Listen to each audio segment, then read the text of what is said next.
Hello, everyone. I am Shuya Mary Ho from Florida State University. My thanks to the conference chair and the track chairs for the opportunity to present this work. In this paper, I'm adopting the theoretical ground of leader-member exchange to computationally uncover a deceptive insider as attributed by human sensors, observation, and interaction. We know about many cases of insider threat in the US government. In 1976, Robert Hanssen was a deceptive actor at a time when information was highly controlled, not electronically shared among government agencies. However, as time moved on, information sharing among agencies became common and then was mandated. And government agencies are now required to collaborate to be more effective in coordination. This collaboration and information sharing platform unfortunately gives inside users more opportunities to access sensitive and classified information. In the case of Edward Snowden, he was able to download and take possession of millions of classified documents. And later, the CIA's hacking tools were leaked by internal users or contractors to WikiLeaks without authorization. As government agencies are now moving toward more transparency and adopting novel collaborative resources, it requires a new lens and unique perspectives on insider threat detection research. So we're able to trust and collaborate with one another at work, while at the same time being able to detect and thwart deceptive insiders. The key to collect the early warning signs is in the human-to-human and human-to-computer interaction. These interactions among relationships, human-to-human, human-to-computer, computer-to-human, human-to-human via computer, they help to provide a new perspective and definition of socio-technical systems. Detection of insider threats requires this socio-technical systems perspective with a particular understanding and an analytical approach to tease out the social interactions in the computer-mediated communication. The insider threat problem we face now is no longer a one-dimensional problem like Robert Hanssen's case, but it is a multi-dimensional problem with the magnitude as represented by Snowden and the CIA leaks, where millions of classified documents can be compromised. My research assumptions are in the emerging cyber phenomena, from complex interactions among computers to cyber physical systems and humans. Our biggest problem is that subtle human motivations are hidden, but it is still possible to detect through words and conversations.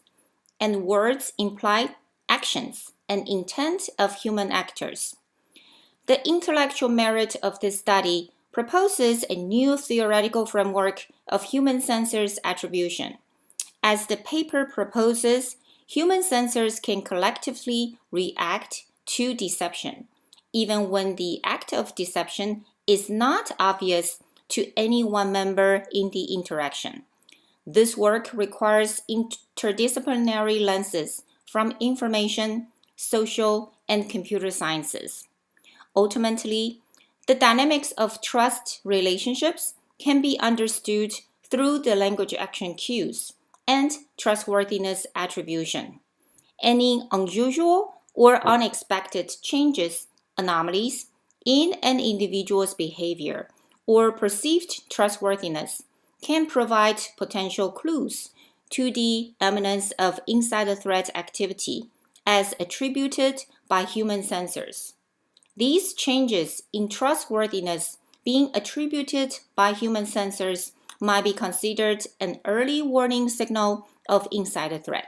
So my $1 million research question is, how does communication in a virtual team collectively reflect the presence of a deceptive leader?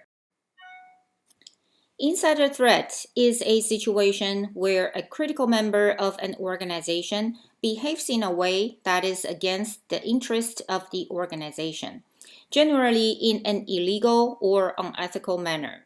Every group member has only a fraction of understanding from observations of the critical member.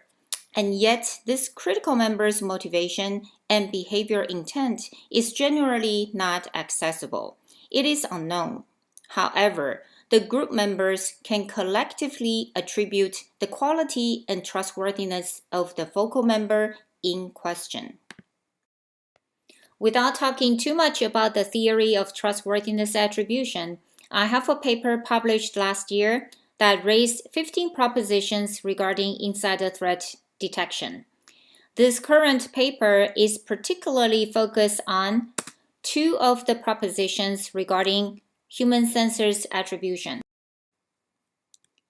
Based on the two propositions raised in my last year's paper with Michelle Cross-Brown and Isaac Bembasset, the research assumptions of this paper are primarily focused on just human sensors attribution.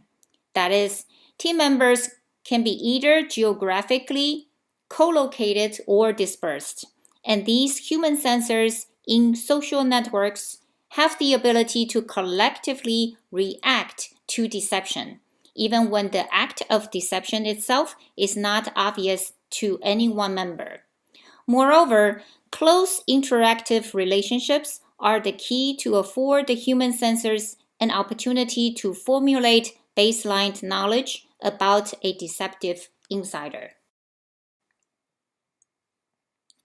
Group trust depends on interaction and relationships between leaders and their group members. Many LMX theorists have hypothesized and tested that group trust can be influenced by a leader's behavior and his or her leadership style. Holmes and Rempel also suggested in late 1980s that close relationships and interaction within a group allows an opportunity for group members to construct baseline expectations and build trust with one another. And the best group interaction should be a small size, suggested as 3 to 6 members or 4 to 6 members per group. A paper I published with Merrill Workington addressed an insider threat empirical study and suggested that the best size for groups to attribute and observe are empirically tested to be around 3 to 6 members. Deception has been studied for many decades. One of the earliest work is depicted by Ekman's work, which suggested that deception is the purposeful concealment of truth. It is also a persuasive strategic process as proposed by Buller and Burgoon in 1996, with a paper on interpersonal deception theory. Several years later, in 2000, Vrij suggested that deception is an intentional and volitional act. Earlier in 1994, Buller and Burgoon suggested that deceivers would tend to create distance, be more withdrawn, and disassociate themselves from conversations when interacting with others.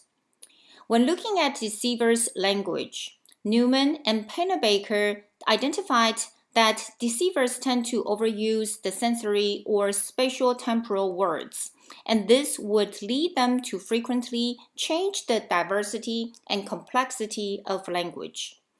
Joe also identified that deceivers tend to be more casual, more expressive, and wordier in their emails or chat communications.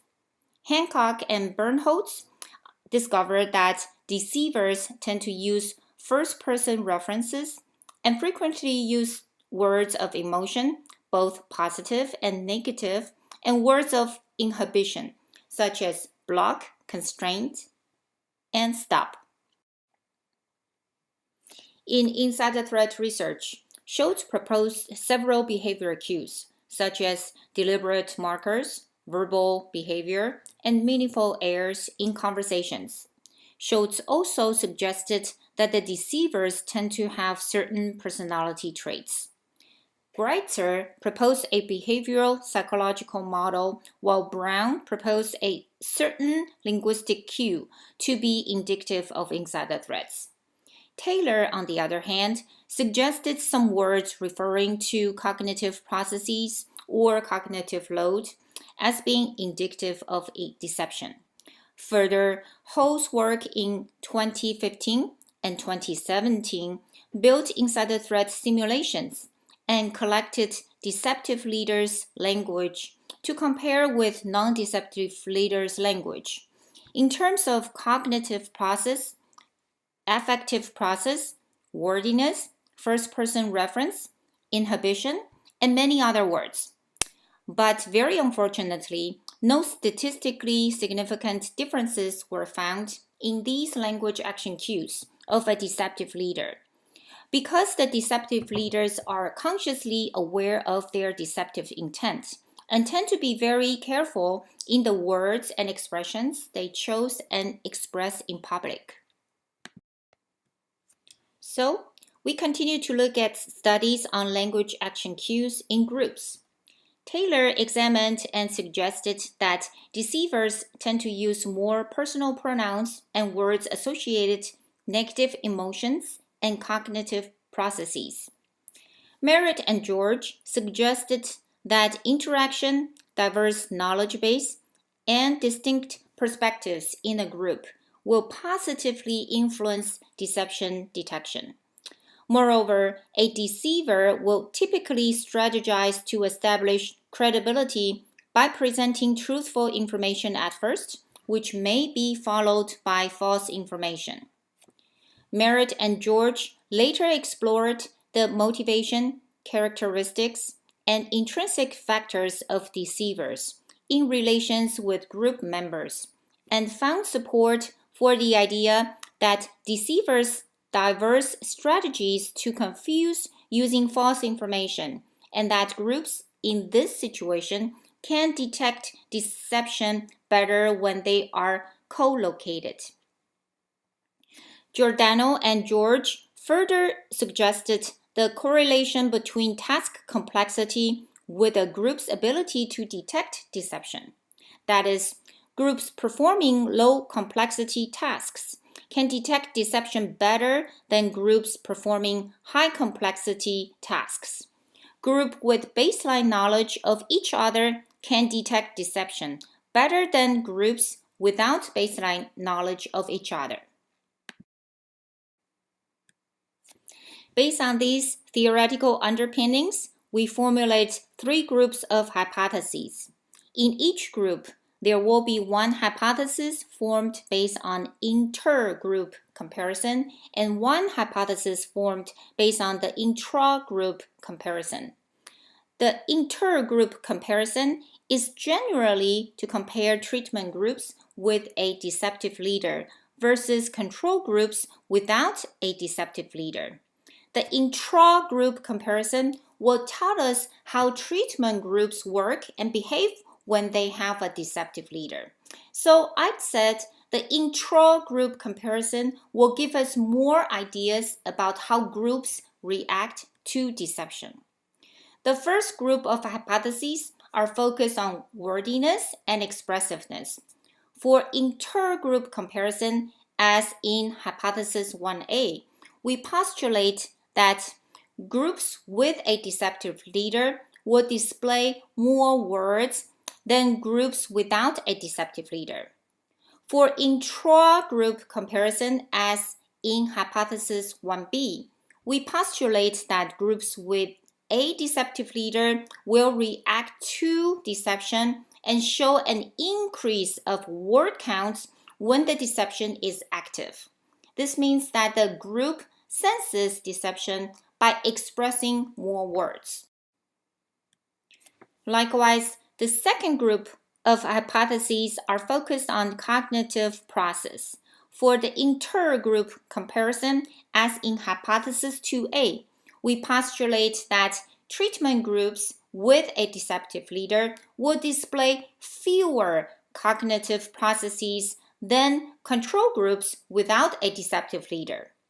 For intra-group comparison, as in hypothesis 2b, we postulate that treatment groups with a deceptive leader will react to the deception and show an increase of cognitive processes when the deception is active.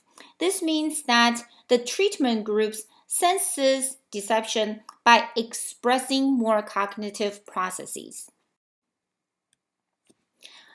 The third group of hypotheses are focused on the affective process. For intergroup comparison, as in hypothesis 3a, we postulate that treatment groups with a deceptive leader will display more affective processes than control groups without a deceptive leader. For the intra-group comparison, as in hypothesis 3b, we postulate that treatment groups with a deceptive leader will react to the deception and show an increase of affective processes when the deception is active. This means that the treatment group senses the deception by expressing more affective process. And this research design was published in my paper with Workington in 2017 on the leader's dilemma game. This paper describes how the insider threat research experiments were simulated so that the deception was not acting but was triggered by the research design. This design forces the focal leader to face an ethical dilemma and make a choice, whether to behave ethically or unethically. This design also allows the group to observe, sense, and attribute the deception in a very natural setting. Data was designed and collected on different platforms and was analyzed from 2008 through 2016, and we continue this analysis. 10 groups of data, like 10 case studies, were collected, and each of them was a different interactive experimental simulation. The amount of data is huge because we parsed out the interaction conversation data for all 10 groups, and the language data, the individual words, are the base unit for data analysis. As the 3 groups of hypotheses were formulated, we compared the means of each of the 3 outcome variables between treatment and control groups using a 2-level linear mixed model for the intergroup comparison. Likewise, we compared the means of each of the 3 outcome variables within treatment groups only using average of all outcome scores at each of the pre-treatment and post-treatment states via a pair T test for the intra-group comparison. We then formulated a between-person equation that represents each of the individual means as a function of the group G. We formulated 3 functions to conduct a 2-level mixed modeling analysis for testing the 3 hypotheses. Here is the result. For the intergroup comparison, the beta coefficient was derived from the pre-treatment and post-treatment states. You can see that the t-values for the 3 outcome variables are all statistically significant. Here is the fun part. These 2 figures illustrate the differences in overall word count between participants in the treatment groups and those in the control groups to show an increase in average overall word count in both datasets following the introduction of the treatment.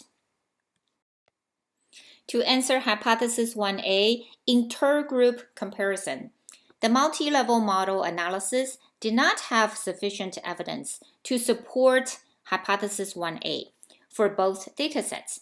That is, after the treatment is introduced, communication within groups that include a deceptive leader, do not show statistically more words than communication within groups consisting only non-deceptive leaders in a synchronous group communication.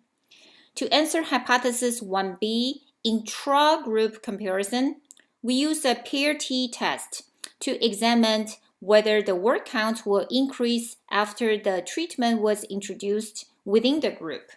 With respect to the 2008 dataset, the total word count after the treatment was introduced were significantly different with t-value 3.99 than before the treatment was introduced, and the Cohen's d was 1.12, which suggests a large effect size. For the 2015 data, we found that the word counts after the treatment was introduced were significantly different with t-value 2.79 and the Cohen's d was 0.54, which is a median effect size. Thus, we assert that hypothesis 1b is supported.